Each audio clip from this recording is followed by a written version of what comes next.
sukat ba naman, sinabi, shut up! Di ba? Abante tumagalom. Ha? At sinabihan na, shut up! Yun, sinabihan ng shut up.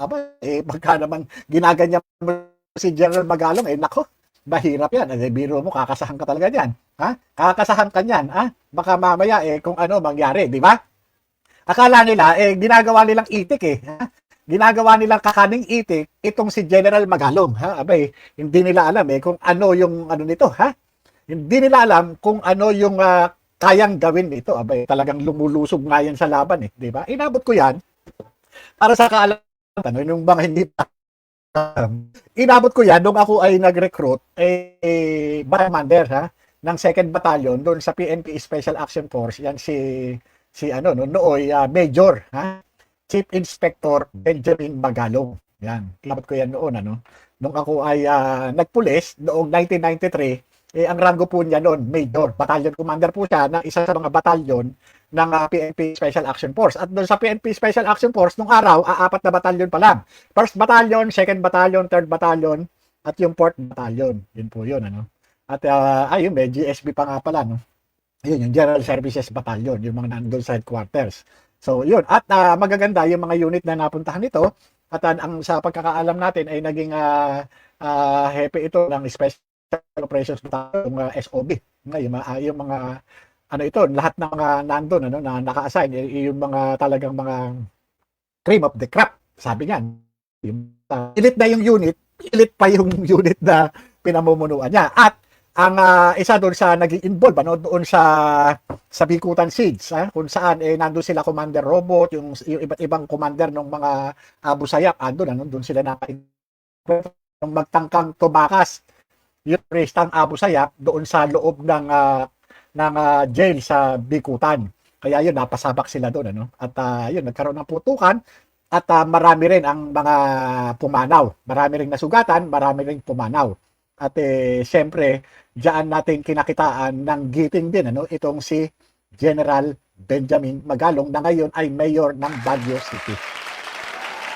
Yan po. Siyempre, at yung mga ganyan talaga naman, yun doon sa mga hindi nakakaalam at yung mga marunong lang mangbulas, baka ho kayo mamali, baka kayo mamaligno, baka mamaya, akala ninyo, kayo nandyan sa House of Representatives, basta na lamang kayo mambubulas ng mga tao na may kakayahang kumatay, baka gawin kayong, baka gawin kayong manok niyan, baka gawin kayong manok niyan, gawin kayong pinikpikan, makita ninyo ang lumalang sa inyo. Di ba? Makita niyo yung lumalang sa inyo, kaya hindi pwede, hindi uubra dyan padila-dila. Di ba? Hindi mo ubra ang padila-dila dyan kay Boytega. sorry siya lang, sorry. Sorry, tao lang po, tao lang. Yan alam niyo kung tawagin namin dyan, kami lang yung mga tropa. Nako, lalo na pag masasalubong mo dati, alam niyo sa Bikutan, makipot lang yung madaanan doon, patio lang Pag madadaan, siyempre, siga yan Pero mabait yan, siyempre. Kami nung kasi, may mga may mga kami nung na pag nasasalubong namin, mga senior namin, pagka sinabi, 1 week, push up ka 1 week. O 2 weeks, push up ka 2 weeks, ganun. 1 week, equivalent ng 7, 7 push up. Kumbaga sa ilan yung laman ng isang linggo, ganun. Para pag sinabi sa'yo, 1 month, 30, di ba? Ayun, mga gano'n. Sabi naman yun, para sa amin naman lahat. Kumbaga sa talagang doon sinusubok yung kahandaan mo. Na humarap doon sa mga challenges. Di ba? Kumbaga sa kung titingnan mo, napaka soft-spoken yan. Pero, malupit, yung mama na yan. Hindi po pwede na talagang, lang yan. Nako. Sabi ko, hindi po pwede basta buladas-buladas na. Kaya, Congressman Abante, kaya nga sabi sa inyo, kapag tayo, naglilingkod sa gobyerno, tayo nanunukulan, huwag tayong magpapakita ng kagaspangan. Di ba? Sinabihan na kita di ba? Doon natin tayo sa Kongreso, huwag tayong magpapakita ng kagaspangan. Pero walang nakikita sa atin. Di ba? At, siyempre, mabalik tayo. Mabalik tayo dito sa mga dito sa mga issue na ito kung saan sinabihan nitong si Congressman Abante, itong si Mayor Magalong na kung ayaw mong humarap dito sa Kongreso, manahimik ka. Biro mo, shut up daw Shut up. Sabi nga niya, ito lumabas doon sa ano no, sa mga pahayagan at sa mga media no, yung kanyang interview. Eto, panoorin natin. May hamon po kayo kay Baguio City Mayor Benji Magalong. Can you clarify that, sir?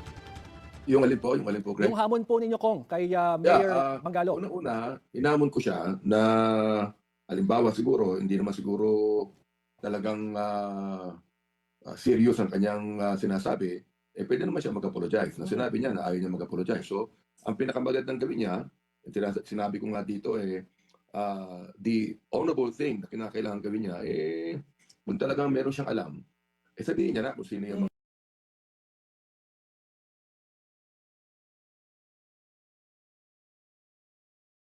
Oh, sorry. Ang gusto niyang mangyari, ang mag-apologize pa, itong si Mayor Magalong. At sinasabi niya na kung merong kang alam, dapat sabihin mo na. Bakit? Ikaw, congressman ka, wala kang alam?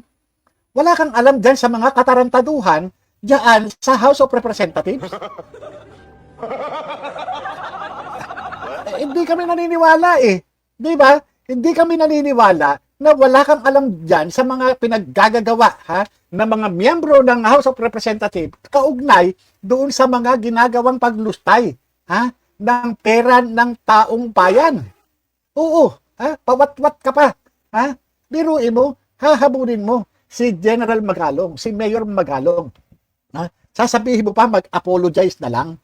Kung hindi siya seryoso doon sa kanyang mga sinasabi. Ulitin natin. Itong mga sinasabi nitong si Boy Dila. Sir, una po sa lahat, may hamon po kayo kay Baguio City Mayor Benji Magalong. Can you clarify that, sir? yung alin po, Greg? Yung hamon po ninyo, Kong, kay Mayor Magalong. Unang-una, hinamon ko siya na halimbawa siguro, hindi naman siguro talagang serious ang kanyang sinasabi, pwede naman siya mag-apologize. Na sinabi niya na ayaw niya mag-apologize. So, ang pinakamagandang gawin niya, sinabi ko nga dito, the honorable thing na kinakailangan gawin niya, kung talagang meron siyang alam, sabihin niya na kung sino yung mga yan. Sabihin niya na kung sino yung mga yan. Submit document, certify under oath, at para malinis po natin ang sistema na nais tayo talagang maging malinis. Yaruhin lang po natin, siya ho ba ay nakatanggap na ng imbitasyon mula sa mga komite sa Kongreso para humarap sa mga pagdinig? Actually, hindi ko talaga nalaman na meron siyang natanggap. Pero palagay ko yung head ng tri-committee, si Terry Ridon, nagsabi na publicly na siya ay imbitado na humarap. Pero ang Kamara ho ba ay may just in case na tumanggi itong si Mayor Magalong, ang Kamara ho ba ay may kapangyarihan na isamon itong si Mayor Magalong kasama na yung mga ebidensyang sinasabi niya? Bakit hindi? Siya ang unang-unang whistleblower. Kaya may karapatan ng Kamara, may karapatan ng tri-committee na ipatawag siya. Alam nyo, unang-una, sila mismo, yung mga nasasangkot, yung institusyon nila. Ito, magsasagawa sila ng investigasyon na may kaugnayan sa korupsyon, sa sinasabing korupsyon na kinabibilangan ng mga miyembro ng House of Representatives, tapos sila yung mag-iimbestiga, hindi kaya ito ay lokohan? Diba? Hindi kaya ito para tayo pinagtatawanan ng demonyo nito Diba? Para tayo pinagtatawanan ng demonyo. Dapat dito, hanggat maaari sana mag-create ng mga independent na body na magsasagawa ng investigasyon para kung gusto nating malaman ang katotohanan, ayun, malalaman talaga natin at may mapapakulong. Diba? Kagaya niyan. Nag-e-expose itong si Senator Lacson. Alam naman natin pagdating sa mga expose, napakagaling nitong si Ping Lacson. Pero sa totoo lang, wala pa ni isa siyang napapakulong na subject ng kanyang expose. Kagaya niyan, di ba? Ang daming mga nakinabang, ang daming mga yumaman. Diba? At pinagyayabang pa nga Biro mo, may mga kontratista nga dyan, diba? Sandamakmak ang sasakyan. Hindi na nga masakyan Diba? Puro yabang na lang, pero tingnan ninyo. Kaya nga, kung babalikan natin itong mga akusasyon nitong si Mayor Magalong, talagang tayo, diba? Yung mga binibitawan nitong mga pananalita at mga expose, at yung kanyang mga panawagan. Ito balikan natin yung ginawang interview ni Karen Davila, dito sa isang Mayor Magalong. Kung kaya talagang umiikot din ang puwet nitong mga miyembro ng House of Representatives. Sapagkat, alam nila may mga alam itong si Mayor Magalong at gusto nila sa kanila, doon pa lang makontain na nila. Ang purpose, kaya gusto nila sa akin bilang isang investigador, ang purpose ninyo, kaya gusto nyo mag-imbestiga, unang-una, para mahawakan ninyo yung mga testigo. Yung mga whistleblower, matakot ninyo. Katulad ng ginawa ninyo kay Colonel Grijaldo, kay Colonel Garma at sa iba pa. Diba? Yan naman ang pakay ninyo Gusto ninyo makontain, mahawakan ninyo, matakot ninyo. Ganyan ang gagawin ninyo. Kaya gusto nyo mag-imbestiga. Bakit hindi na lang bumuo kayo ng recommendation para mag-create ng isang super body na kinabibilangan ng mga retired justices? Katulad ng ginawa doon sa Agraba Commission na kung saan nag-imbestiga patungkol doon sa pagkamatay ni Ninoy Aquino. Abay, dito ang nasasangkot. Mga kongresista, speaker, deputy speaker, hepe ng Appropriations Committee, tapos ganyan-ganyan yung itatrato. Para saan? Investigasyon na nga ng katiwalian ng inyong institusyon, pagkakakitaan nyo pa, mga animal kayo. Di ba? Anomalya na ng institusyon nyo, gusto nyo pang pagkakitaan. Pagka nagbuo ng isang komite, katulad ng Quadcom, katulad ng Tricom, budget na naman yan. Budget na naman ng gobyerno. Biruin nyo, ang issue na nga, pag nanakaw, eto na naman. Pag nanakaw na naman. Pag nanakaw na naman. Mga hanayupak kayo. Di ba? Hindi halata, di ba? Hindi halata yung mga pinaggagawa ninyo. Kaya pakinggan natin itong interview nitong si Karen Davila dito kay Mayor Benji Magalong. All right, joining us this morning is Baguio City Mayor Benjamin Magalong. Mayor Magalong, good morning to you. Welcome back to Head Start. Good morning, Karen. Good morning to our viewers. Good morning Alright. po sa inyo. Ano ang naging reaction niyo sa mga binanggit ni Pangulong Marcos Jr.? Well, napakaganda nitong ginagawa niya ngayon at personally talagang tumututok dito sa flood control projects. At siguro meron siyang strategy. Palalabasin muna natin yung mga contractors muna. Hoping na yung mga contractors talagang i-disclose na nila talaga kung sino yung mga taong behind the scheme or this series of schemes. Alam naman natin kung sino yung mga taong behind that, mga politiko yan. At yung iba sa kanila dyan, nandiyan sa Kongreso. To be direct about it. Oo. Maganda punto nyo kasi ang contractor, parang yun lang yung contracted to build the project. Pero yung Yes. totoo, yung nagsisingit sa budget, diba? Yung nag-aapela, humihingi ng pondo para sa flood control, kongresista yun. Yun ang sumisingit sa budget nun. Totoo yan, Karen. Ang sistema kasi is yung Kongreso may daladalang ng pera, magdedemand na kagad siya ng kanyang porsyento. Maraming arrangement. Iba-ibang sitwasyon, maraming scheme Gumagaling na nga sila. May mga scheme na behind the project, actually ang contractor yung kongresista. Sasabihan na lang niya yung actual na contractor o gagamitin ko na lang yung lisensya mo, 3% lang ang royalty mo. Pero bibigyan na lang kita ng isang project dito sa distrito ko, bigyan kita ng multipurpose hall para at least meron kang pagkakakitaan. And at the same time, yung DPWH din, may porsyento rin. Pero nagko-complain na rin ang DPWH. Kasi ang sinasabi ng DPWH, sobra-sobra na rin ang kinukuha ng mga kongregista, mga politiko. Nasasacrifice na talaga yung project. Yun binuin nyo. Sumobra na, Sumobra ang talas nitong mga kongresista, ng mga politiko, Dati-dati, dati-dati, ang korupsyon, doon lang doon sa level ng DPWH at saka nung di ba? Sa kontratista Ngayon, iba na. Di ba? Iba na. At alam niyo itong mga kongresista na ito na yung mga naglalagay. Kasi meron tayong mga regional directors, di ba? May mga DPWH main, tapos merong regional directors. Ngayon, yung regional directors, naglagay pa siya ng mga district engineers. Nagkaroon ng parang cluster-cluster. At yung mga district engineer na ito yung mga bata. Bata ng mga politiko. Yan po yung mga bata ng politiko diyan sa DPWH. Kaya nga, dito, makikita natin talaga na ano ba ang impluensya nitong mga kongresista na ito. Kaya, kung titingnan natin, base doon sa ating saligang batas, ang trabaho lamang nitong mga kongresista, ng mga senador, gumawa ng batas, magkaroon sila ng oversight function doon sa kanilang mga ginagawang batas dito sa executive department. Halimbawa, may binilawa silang batas. Sinusubaybayan nila, sila yung parang guidance counselor Kung nasusunod ba, kung merong yung regulatory compliance, kung ba nako-comply yung mga sinasaad dun sa batas. Halimbawa, di ba? Bibigyan ko kayo halimbawa, may Committee on Dangerous Drugs, di ba? Meron silang mga ginawa na mga amendment o may ginawa silang batas. Ngayon, yung Committee on Dangerous Drugs, tinitingnan nila, yung kanilang oversight function, sila yung tumitingin, gumagabay, kung yung batas na ginawa nila ay kulang, mahina, o sobrang lakas, o sobrang anti-tao, o anti-human, nakakalabag sa karapatang pantao. Di ba? Ganon din sa Committee on Public Works. Di ba?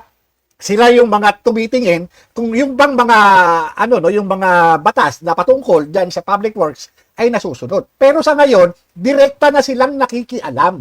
Nangingialam na, hindi na yung inuutusan nila yung yung mga public works sa department kundi sila na yung nangungontrata. Sila na. 'Di ba? At baliktad na nangyayari, kulang na lang maging engineer ito, maging foreman, maging kapatas. Itong mga lintik na mga hinayupak na ito, no? Tuloy natin. Naghahabol ngayon yung contractor kung paano niya pagkakasyahin. Kaya dinadaya niya ngayon yung execution, no? Lalo-lalo na mga installation ng mga materyales pagdating sa flood control. We're talking about flood control lang dito, Karen. Hindi pa yung iba-ibang mga projects na pinagkakakitaan din nila.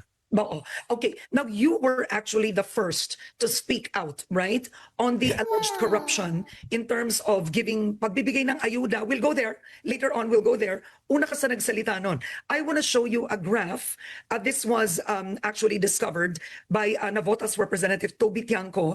And I've been asking guests about it. This is the Lakihan graph. natin. No? In that particular graph, this is apparently a district, I think. This is Oriental Mindoro, Occidental Mindoro. I could be corrected on this, but that's what I found out for the 2025 budget. Ang lumalabas dito, isipin mo, yung isa doon sa NEP, 2.5 billion pesos ang DPWH budget niya. Most likely, this is for flood control or other infra. Pero nung dumating na sa GAA, lumobo ito ng 20.9 billion. So it means nadagdagan ng 18.4 billion. Pero mo, 2 billion 2 billion naging 20.9 billion. Ang itinaas 18.4 billion. Ang lupit. Ang lupit. Ang lupit pala nitong mga hayop na ito, no? Tingnan mo, ang National Expenditure Program, ito yung budget, budget proposal na galing sa Executive Department. Ito yung sinasubmit ng DBM sa Congress.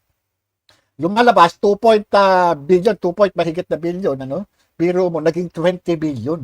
Ang ipinatong, 18.4 billion.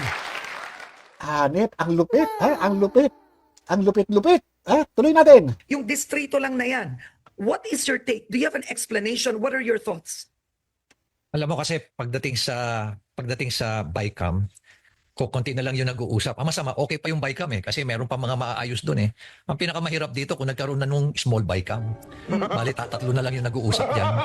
Tapos konti na rin ang mga technical people na nandyan. Minsan pinapaalis na nila lahat para silang tatlo na lang siguro at isang pagkakatiwalaan na lang nila to record everything. Doon mo makikita yung horse trading na nangyayari. Kaya if you look at what happened to the 2025, nadagdagan ng 214 billion yung DPWH. From the NEP President's budget, naging 214 billion ang dagdag. Pero tingnan mo yung nangyari do sa DepEd, binawasan ng 11 billion. 12. Yes, mga 11 point something. Yes, okay. Tapos nakita mo yung DOTR, nabawasan ng 92 billion. Kasi nga ang ginawa nila, may deprioritization, especially dun sa mga foreign funded na project or foreign assisted na project. Nilagay nila ngayon sa program. Kaya talagang significant yung reduction. Yung DSWD, I believe, nabawasan na mga ilan condition. Tapos kung ano-ano pa yung mga binawas. Alam nyo ba na hindi lang lumalabas yan, pati NCIP binawasan ng 400 million. So maraming mga ginawa. Pati yung mga priority na mga MUP, pension, at pati yung 4Ps na very well established yung parameters niyan at yung sistema niyan. Talagang significantly from the program, nilagay siya sa program. Kaya deprioritization na naman yan. Pero tingnan mo, isipin mo, gumawa sila ng AKAP na walang kasi sistema. Nilagay nila yan despite the fact na sinasabi na nga ni Secretary Rex na ayaw ko yung AKAP na yan. Ininsist pa rin nila yan. Obviously, isa lang ang purpose noon. Unang-una, pagkakapirahan nila. Pangatlo, gagamitin nila sa election. Kaya nga na-label yan as the most corrupt na budget. Yun Kita nyo? Tignan din yung nangyari. Kaya nga, biruin mo Tapos sasabihin nitong si Abante, ha, na talagang kinakailangan mag-imbestiga sila. Iimbestigahin nyo yung sarili nyo katarantaduhan, iimbestigahin ninyo, ha? Tapos sa halip na yung nagbubulgar, ha, na ano, iyon ang gigipitin ninyo. Abay, mga katarantaduhan talaga, di ba? Hindi ba dapat, kapag may ganyang irregularidad, may anomalya doon sa mismong institution nyo, di ba dapat humihingi kayo ng tulong sa labas? Di ba? Bakit hindi kayo mag-create, magkaroon kayo ng resolution para humingi ng tulong, magkaroon ng isang super body na independent body na siyang magsasagawa ng investigasyon? Eh, mga katarantaduhan talaga nito mga hayop na to. Di ba? Talaga mapapaisip ka eh. Ha? Mapapaisip ka sa mga pinaggagawa nitong mga hinayupak na ito. Ha? Mapapaisip ka talaga eh. Biruin mo para pagtakpan nila. Kaya sila mag-iimbestiga dyan para lahat. Kasi di ba nagkasagawa ng investigasyon ang Blue Ribbon Committee? Nagsasagawa sila para malaman nila, ha, yung punot dulo at kung sino-sino pa ang gagawin itong House of Representatives. Magsasagawa rin sila ng investigasyon. Ha? Hindi para makatulong. Ako, investigador. Ha? Huwag na tayong maglokohan. Kaya ninyo ginagawa yan para takutin yung mga testigo. Yun ang gagawin ninyo. Di ba? Yan ang gagawin ninyo. Ha? Hindi naman ako pinanganak kahapon eh. Di ba? Hindi ako pinanganak kahapon. Kaya kayo mag-iimbestiga para matakot ninyo yung mga testigo. Puta, huwag ka na magsalita. Ha? Oh, ganyan ang gagawin ninyo. Magkaroon kayo, ha, ng authority, ha, para makontain ninyo yung mga tao. Yung mga taong pinatatawag sa Senado, duplication lang yung inyo eh. Pero iba ang purpose ninyo, dadalhin ninyo sa isang kwarto para takutin, para pangakuan. Diba? Ganyan ang gagawin ninyo. Mga lintik kayo, puro kayo kalokohan. Kaya nga eto, no, etong mga ginagawa nila na ito, eh dapat wag tayong patulog-tulog. Wag tayong patulog-tulog. Dito tingnan ninyo Dito kay Mayor Magalong, anong sinasabi niya? Redundant lang yan sa trabaho ng regional director eh. Ang trabaho ng district engineer, unang-una, ang namili dyan yung politiko. So siya rin ang taga-deliver ng pera doon sa politiko. Yan ang pinaka-importanting trabaho niya. In fact, yan yung unwritten na task description niya eh. Mag-deliver ng pera sa politiko. Yung DE, yung district engineer, kasi siya na rin ang contractor noon, may sarili na siyang grupo ng contractor. Siya na yung magde-design. At siya na malamang plano, siya na rin yung magde-design. Siya na rin ang gagawa ng program of works. Siya na rin ang magbibid, magpapabid. Siya na rin ang magbibid. Diba? Siya na rin ang mag-implement. Siya na rin ang magbibil. Siya na rin ang kukolekta. So, sa kanya na lahat. Ang lupet, biruin mo. District Engineer, ano po ito? Katulad sa, eto, nabibigyan ko yung halimbawa, NCR, may mga Metro Manila District Engineering Offices yan. Merong Metro Manila First District Engineering Office. Ito po ay binubuo ng Pasig, Marikina, San Juan at Mandaluyong. Apat po na lugar ang sakop yan. Merong District Engineer yan. Ngayon, ito po ay subordinate ng Regional Director o ng Regional Offices o Regional Office ng National Capital Region. Kumbaga, ayun, itong district engineer na ito, kaya pala, hoy Kong, kaya pala galit-galitan ka, kaya pala galit-galitan ka. Bakit ka may liaison, sa first Metro Manila District Engineering Office, Bakit? At yung liaison mo dyan na taga-DPWH ay kontratista ng mga micropiling, yung mga nagbabaon ng mga pilote, Talaga nga naman, talaga kumikitang kabuhayan, Alam niyo, kung mabubuhay lang, magkakaroon ng hindi ako nag-iengganyo, no? Kung magkakaroon lang ng alsabasa dito, no? O yung mga Sparrow unit dito sa Metro Manila, ang dapat, kayo yung... dapat sa inyo, kayo yung mga pinagkakakana, kayo yung sinisingil ng taong bayan, Kasi, kayo ang nagpapahirap sa taong bayan. Alam niyo, masama lang talaga, no? Masama lang, na mag-engganyo tayo ng, ng panggugurgur. Pero, sa tindi ng ginagawa, mabuti na lamang meron tayong isang, Mayor Magalong. Abay, tinatakot-takot pa, Itinuturing pa nitong, kung paanong itrato para bang, para kung nagsalita sa, yan, gagawin mong itek, Gagawin mong itek itong si Mayor Magalong? Baka ikaw ang gawing, baka ikaw ang gawing pinikpikan dyan. Baka ikaw ang gawing pinikpikan. Sabi nga, ikaw, ang mandato mo ay sa COMELEC galing. Congressman Abante. Magkaliwanagan tayo. Sinasabi ng taong bayan, ang mandato mo ay hindi galing sa mga botante ng Distrito 6 ng Maynila. Malinaw yan. Ikaw ay talo. Talo ka eh. At hindi ninyo sinunod ang proseso. Bakit? Yung kalaban mo, doon sa congressional race, nanumpa na siya. Diba? At siya ay, tawag dito, pinroklama. Kapag ka ang kandidato ay naproklama ng COMELEC, ang susunod na hahawak ng kanyang kapalaran dapat ay ang House of Representative Electoral Tribunal. Wala na sa COMELEC. Pero bakit nagkaroon pa ng jurisdiction ang COMELEC doon sa kaso nung kalaban mo sa congressional race sa District 6 ng Maynila? Yun yung isa ron sa nakapagtataka na ginawa ninyo. Kaya ikaw, nagpapabibo. Masyado ka nagpapabibo diyan kay Martin Romualdez. Pare-pareho naman kayo dyan eh. Pare-pareho kayo na resulta ng magic nitong si George Garcia. Katulad ni Yeda Romualdez, saan kumukuha ng mandato yung animal na kongresista na yan? Wala nang mandato yan sapagkat malinaw na tinukoy ng ating konstitusyon na hindi na po pwedeng maglingkod ng lampas sa 3 consecutive terms o sa 3 magkakasunod na termino ang isang kongresista. Dapat doon nagpapahinga muna ng isang termino bago siya muling manumbalik sa kapangyarihan, bago siya uli tumakbo. Dito pa lang makikita muna na merong mga irregularities, merong mga anomalyang ginawa itong COMELEC. Sukat ba naman tanggapin yung kanyang certificate of nomination bilang party list nominee? Alam naman. Tinitignan yan sa computer, makikita yan eh. Diba? Makikita yan eh. Pagka nag-file ka ng certificate of nomination na pirmado ng iyong organization bilang party list nominee, sinecheck yan. Kung ito ba nga nominee na ito disqualified, kung ito ba overqualified, o kung ito ba tinitignan yan. Dumadaan pa ng legal.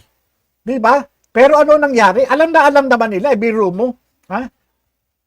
Nag-file pa ng pang-anim na nominee, 6th nominee, at tinanggap. At nung manalo, yung kanilang party list, manalo sa di malamang misteryosong dahilan, biglang nag-resign yung pang-5 nominee, yung pang-4 na nominee, at yung pang-3 nominee. O diba? At siya, bilang pang-6, siya yung pumalit sa 3rd nominee. Sapagkat, sa party list system, 3 lang ang po pwedeng umupo na makakakuha ng 2% ng boto. 2% ng 2% ng 2% ng 2% yan eh. At 20% yung kinakailangan posisyon na punan noong buong party list. 20% ng kabuuang bilang ng mga district representatives. Sa nangyari ngayon hindi na Wala na rin sa sinasaad ng ating konstitusyon, wala na rin doon sa sinasaad ng mga framers ng konstitusyon. Kaya ako'y tinatawagan ko itong sila Christian Bonsod. Oy, yung asawa nitong ang pangalan nito, yung nag-i-interview, yung babae, si Bonsod. Di ba? Yung asawa niyan, yung attorney Christian Bonsod. Isa sa framers ng 1987 Constitution. Lalo na yung electoral reform na yan, yung sa party list system na yan. Bakit hindi ka nagsasalita? Bakit dito kay Vice President Sara Duterte, doon sa impeachment, doon sa resulta ng impeachment na dineklarang unconstitutional, bakit doon pantot ka ng pantot? Pero ito, sa kaso ng asawa ni Romualdez, bakit nananahimik kang tarantado ka? Di ba? Hindi kita minumura Ang mura yung tarantado, hindi mura yun. Napaka-tarantado, asintado mo talaga. Kapantot, ha? Pinagmamalaki mo, isa ka sa sumulat. Oo, isa ka. Di ba? Isa ka. Isa ka doon sa sumulat. Ikaw yung framers, isa ka sa framers ng konstitusyon. Pero bakit? Sa kaso nito, si Yeda Romualdez, hindi kayo pumapalag. Bakit? Ha? Bakit? Nasa PR ka ba?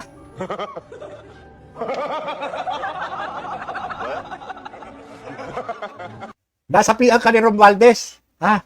Kaya hindi kayo pumapalag. Malinaw na malinaw yan kahit basahin ninyo. Ha? Yung nilalaman ng Article 6 ng 1987 Constitution, ang isang membro ng Kongreso ay hanggang 3 magkakasunod na termino lang uupo. Tignan niyo si Yeda Romualdez, unang-unang umupo yan, district representative. Sumunod na umupo siya, party list representative ng Tingog. Sumunod na umupo siya, pangalawang termino niya sa party list, party list representative. District at saka 2 party list. So 3 term. Wala namang tinukoy sa ating konstitusyon na kung ikaw ay miyembro ng party list o nominee ka ng party list representative ka o district representative, wala po eh. Ang sinabi sa ating konstitusyon, walang sino mang miyembro ng konstitusyon na maglilingkod ng lampas sa 3 termino. Ibig sabihin, ang inaano po ron, yung naging miyembro na ng Kongreso. Kaya ikaw ay district representative ka, party list representative ka, iganon din po yun. Ang pinag-uusapan doon, yung pagiging naging miyembro ka na ng Kongreso. Kaya dito pa lang, kay Abante, Abante, na sinasabi mo ikaw ay pastor, na sinasabi mo ay ikaw ay sumusunod doon sa pagpapala ng iyong Diyos. Bakit ganito? Tinapakan ninyo yung karapatan ng isang nanalong kandidato para maging kongresista ng Distrito 6. Bakit hindi ka man lang ba sinasabihan ng anak mo? Hindi ba alam ng anak mo na bawal yan? Hindi ka ina-appraise. Hindi ka pinapayuhan ng anak mong abogada. Abay, anong tawag dyan? Sabwatan? Sabwatan sa kasamaan? Kinukonsinti ka sa kasamaan? Ng anak mong abogada? Ganun ba yun? Abay, tignan mo. Ang isang kandidato, nasasakop lamang siya ng COMELEC kapag ito ay hindi pa napoproklama. Pero kapag ito ay naproklama na, wala na po kapangyarihan ang Commission on Election. Kung meron bang paghahapol o petisyon na kinakailangan, dapat sa ETSRET na. Ang kandidatong pagkakongreso, dapat sa ETSRET na. Sa House of Representative Electoral Tribunal. Doon po yan. Kapag Senado, sa Senate Electoral Tribunal. Ganun po yan. Pero ano nangyari? Nagtatanga-tangahan ka? Hindi ka pa. Hindi mo ba natatandaan yung sinabi ko? Kapag tayo ay naglilingkod sa gobyerno, huwag tayong magpapakita ng kagaspangan para hindi tayo napupulaan ng taong bayan. Diba? Nakalimutan mo yun? Sino tinutukoy mo? Kayo. Diba? Sinabi ko naman sa iyo, kayo. O bahala kayo kung sino gusto nyo.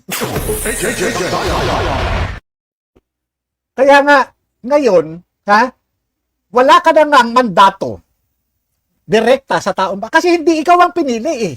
Ang talo ay talo. Ang nanalo, ang nanalo. Ang pinili ng taong bayan ay yung nagwagi doon sa eleksyon. Ikaw talo ka eh. Talo ka, wala kang mandato. Hindi ikaw ang pinili. Ang sinasabing pinili na nanalo sa eleksyon, yung nanalo. Yung pinroklama. Diba? Sino naglagay sa iyo? COMELEC. COMELEC. Hindi taong bayan. Tapos aarte ka ng ganyan. Aartihan mo yung isang halal ng bayan doon sa Baguio City. Iniluklok ng taong bayan. Ikaw, iniluklok ka ng COMELEC. Iniluklok ka ng COMELEC dahil kay Romualdez. Dapat, ako alam mo, ako may mga anak ako. Ako yung mga anak ko, pagka meron silang nakikita, halimbawa sa akin, nagsasalita sila sa akin, Daddy, hindi dapat ganyan, Daddy, ganito, Daddy, ganyan. Asawa ko ganon din. Ikaw ba, hindi ka pinagsasabihan ng pamilya mo? Hindi ka ba pinagsasabihan ng pamilya mo na hindi maganda yan? Nang-aagaw ka ng kapangyarihan, nang-aagaw ka ng mandato. Eh kung meron dapat sabihan dito, ha, nang mahiya ka, dapat ikaw. Dapat ikaw ang sinasabihan ni Richard Gomez eh. Sapagkat, ha, wala kang mandato. Nagpapapantot ka sa ganyan na wala ka namang mandato. Dapat ikaw ang sinasabihan eh. Hindi itong si Magalong. Di ba? Gagamitin nyo ngayon. Ha? Yung institusyon. Yung institusyon na yan, iginawa ng taong bayan yan. Taong bayan! Ang bumuo niyan. Niratipika ng taong bayan. Yung institusyon na yan, kaya tayo mayroong mababa at mataas na kapulungan. Kasama yan doon sa konstitusyon na pinagtibay ng taong bayan. Tapos gaganyanin nyo lang? Sige nga. Kung magkaharap tayo, tatanungin ko uli sa iyo yan. Nasaan ang mandato mo? Anong karapatan mo na umupo dyan? Wala kang karapatan. Kahit ipakulong nyo pa ako, sasabihin ko sa mukha mo, wala kang karapatan umupo dyan. Sapagkat hindi ikaw ang pinili ng taong bayan. Huwag kayong paluko-loko. Hindi nyo alam yung mga taong ginaganyan ninyo. Si Benji Magalong, si General Magalong, si Mayor Magalong, nagpapakamatay yan. Sumasalo ng bala yan para sa taong bayan. Ikaw, sumasalo ka lang ng pera ng taong. Hay, nako, mga kapatid, maraming salamat sa inyong lahat. Nako, ha? Nako. At talaga nga naman, ha? Maraming salamat. Batiin natin, ha? Batiin natin yung ating mga kababayan, ha? Batiin natin. Shout out kay Rick Dula, ha? From Iloilo. Yan, syempre, yan, sila Nina Hansen, mga taga Luxembourg. Yan, yan, sila Nori Lobo. Sabi nga niya, dapat hindi nabigyan ng budget, yung na yan. Saan ba tayo tumigil kanina? Yan. Sabi ni Nina Hansen, nagugurgur ka, sir, putol-putol. Ako, nagugurgur tayo, umihina, no? Yan, nagugurgur daw tayo. Yan. Sabi nga nitong si Noel Mauricio, Motovlog, abante, huwag ka nang umepal, hindi ka naman elected. Inagaw mo lang ang pwesto mo. Eksakto! Diba? Inagaw, ha? Inagaw lang. Nang agaw lang ng posisyon. From Mirna Magno, hello everyone here. Yan. From Dorina Rojas, tinimbang sila, ngunit pangit talaga. Oy, shout out sa mga taga Osaka. Ha? Sir JM, shout out sa mga taga Osaka. Yan. At syempre kay Josephine Quinto, no? Yan. Thank you, Agent Jonathan Morales, sa shout out. Ingat ka lagi, Agent Morales. Thank you rin, Josephine Quinto. Shout out sa mga taga Abu Dhabi, UAE, kay Madeline Rotoni. Ha? Shout out sa inyo. At syempre kay Marites Kane. Ha? Laban lang, Agent ng Bayan. Ano ba to? Kani ba to? O ano? O Kane. From Louie Kabatbat, abante, atras ka. Abante, di alam ni Boy Dila kung saan pupunta. Kaya nga wala Hindi, biro mo, kung meron makapalam mo ka talagang sobra. Ha? Manahimik ka na lang, abante, kung Comelec lang naman ang nagpanalo sa'yo. Di ba? Hello po, sir. Good afternoon po sa inyo. Abante, fake congressman. Yun, sabi ni Ernesto Camacho. From Soyang, Mayor Benji Magalong, public servant. Dapat, di ba? Talaga namang public servant naman yan. Hello, sir. Good PM. From Sena, SF, Gucci. From Kari-Kari. Kari-Kari. Shout out, Kari-Kari. From Noel Mauricio, Motovlog. Abante, magnanakaw ng pwesto, magnanakaw pa sa kamanang bayan. From Vlog. Gandang gabi. Ay, gandang araw po, Sir J. Oy, shout out, ha? Vlog. Baldaf. Yun, ha? Shout out kay Gina Buenviaje. Yun. Akala mo kung sino, di naman nanalo, sabi ni Rico Lad. Yun. Shout out kay Virginia Malonzo. Sabi nito si Baldabram. Bakit ba? Nandiyan pa si Atras Abante na yan. Kaya nga di ba? Inilagay yan. Ha? Inilagay yan ng Comelec. Di ba? Wala dapat, alam niyo sa totoo lang, pagka ang kandidato, naproklama na, wala nang jurisdiction ng Comelec. Di ba? Yung mga mayor niya, pagka sa RTC na yan Di ba? Sa Regional Trial Court na sila nag-file ng yung mga congressman, merong house sa Electoral Tribunal. Yan. Parang mga commission on, parang commission on appointment, parang mga ganun yan. Yung mga ganyan, no? From Paul Ragman, Rekandan. Ibig sabihin, Idol JM, mas makapangyarihan ang batas ng COMELEC kaysa Supreme Court. Dahil yung order ng Supreme Court, hindi pwede umupo ang pangalawang politiko na natalo. Oo, tama. Kasi, alam niyo ang ginagawa nila, hindi, mag-file sila ng reklamo, di ba? Ganun ang, mga loko. Mga siraulo talaga eh. Ha? Binabalasubas nila at hindi naman Korte Suprema talaga pinagbabawal naman talaga. Di ba? Kapag ang isang tao o isang kandidato na iproklama na, wala na jurisdiksyon ng COMELEC. Lalo yan, kongresista, senador, di ba? Yan, sa House Electoral. Di ba? Ang naman, ang presidente, tsaka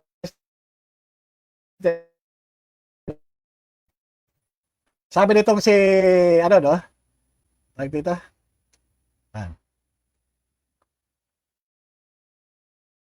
Mayor Magaro, si Congressman Abante, ng kanyang mga luxurious asset. Yan.